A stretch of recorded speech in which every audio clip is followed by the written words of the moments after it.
जय माता दी। अभी हम देखते हैं निफ्टी का एनालिसिस। निफ्टी कमिंग वीक में कैसे ट्रेड करना है, क्या क्या लेवल्स रह सकते हैं निफ्टी के लिए, उस पर एक नज़र डाल लेते हैं निफ्टी के लिए। प्लस आज हमने क्या किया, क्या ट्रेड दिए थे, उसके बारे में थोड़ा सा डिस्कस कर लेते हैं।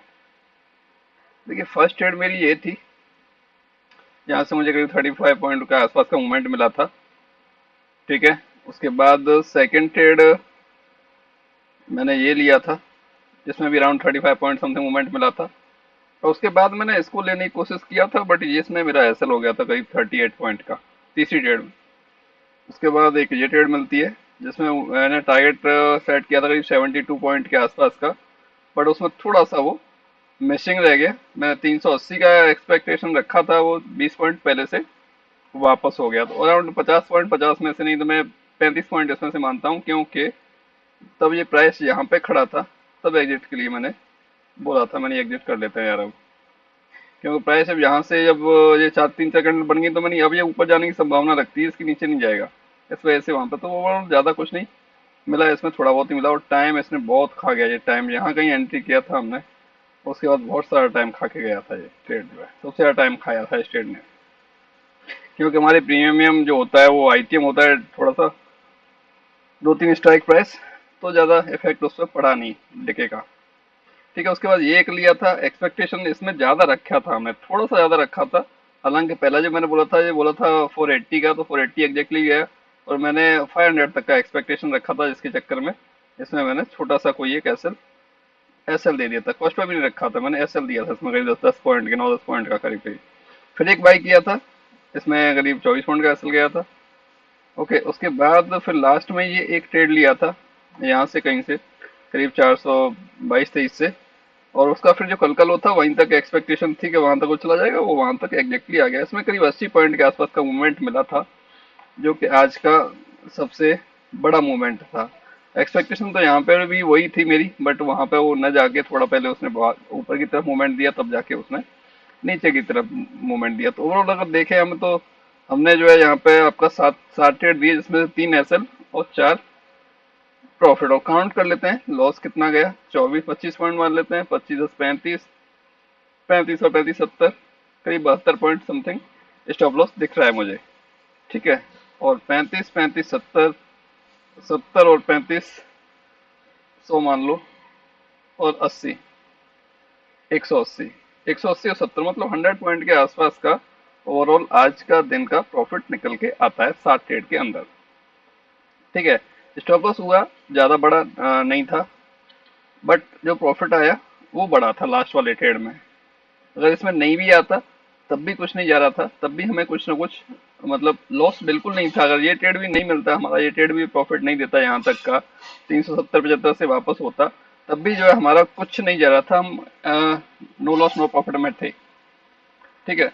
तो मार्केट था, मार्केट रेंज बाउंड रहा, उसके बावजूद भी चलो कोई ना कोई कुछ हमने भी गलती की। कोई एक्सपेक्टेशन पहली 480 की थी, बट वहां तक मार्क ना करके वहां तक ले लिया। तो एक ये ऐसा जो 10 पॉइंट का गया, यहाँ पर हमें कुछ ना कुछ यहाँ से 480 और यहाँ से करीब 35 पॉइंट के आसपास का एक मूवमेंट मिल जाता। देखो निफ्टी में अक्सर कर हमने देखा है, जो मेरा एनालिसिस है वो यही कहता है कि निफ्टी 30 से 40 पॉइंट का जो टारगेट है वो इजीली दे देती है हमें। हम ज्यादा की उम्मीद करते हैं, वो एक साथ कभी कभी देती है, बट 30 से 40 पॉइंट का मूवमेंट हमें वो इजीली दे देती है। तो बेटर है कि हम वही बुक करते रहें, और अक्सर कर मैं वही करता हूँ ज्यादातर। बट आज थोड़ा एक्सपेक्टेशन ज्यादा रखा, जिसके केस चक्कर में प्रॉफिट बुक करने के बजाय यहाँ 25 पॉइंट का, ऐसे 25 पॉइंट का मूवमेंट तो ऑप्शन का मिल गया था मुझे यहाँ पे। ठीक है, इतने में ही। बट फिर भी जो हुआ ठीक है, कोई कोई दिक्कत नहीं। ओवरऑल पीएनएल ग्रीन में है। मेजर क्या है, मेजर वही है इंपॉर्टेंट अगर मार्केट में सक्सेस होना है, कि पीएनएल आपका and of the day green होना चाहिए। क्या ऐसे हुआ, कहाँ आपने वो किया, कहाँ नहीं किया, अलग मैटर है, बट ओवरऑल पीएनएल ग्रीन होना चाहिए at end of the day. Important वो चीज होती है। ठीक है। अभी हम लोग इस सबको हटा के थोड़ा सा चार्ट को कर लेते हैं वीकली। डेली चार्ट में आ जाते हैं हम लोग यहाँ पे निफ्टी का। ये रहा निफ्टी का चार्ट। ये डेली चार्ट मैंने लगा लिया।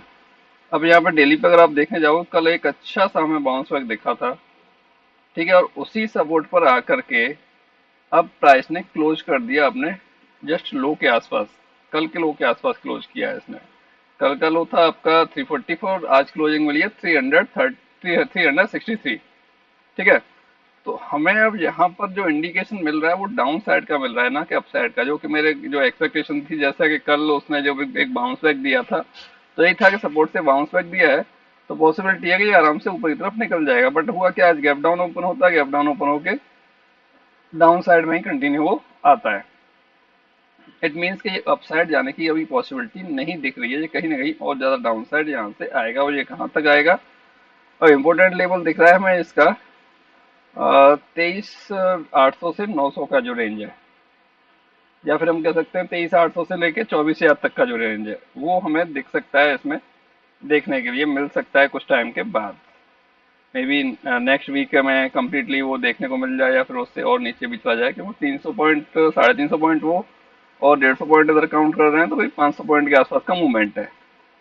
ठीक है, और वीकली कैंडल भी देखते हैं हम, तो वीकली कैंडल भी हमारा लोअर साइड में एकदम क्लोज हुआ है, पूरा लोअर साइड जाके क्लोज हुआ, और पिछले करीब 6 वीक से हम कंटिन्यू रेड कैंडल मार्केट हमें दे रहा है, कंटिन्यू 6 वीक से कंटिन्यू ही हमें रेड कैंडल देखने को मिल रही है।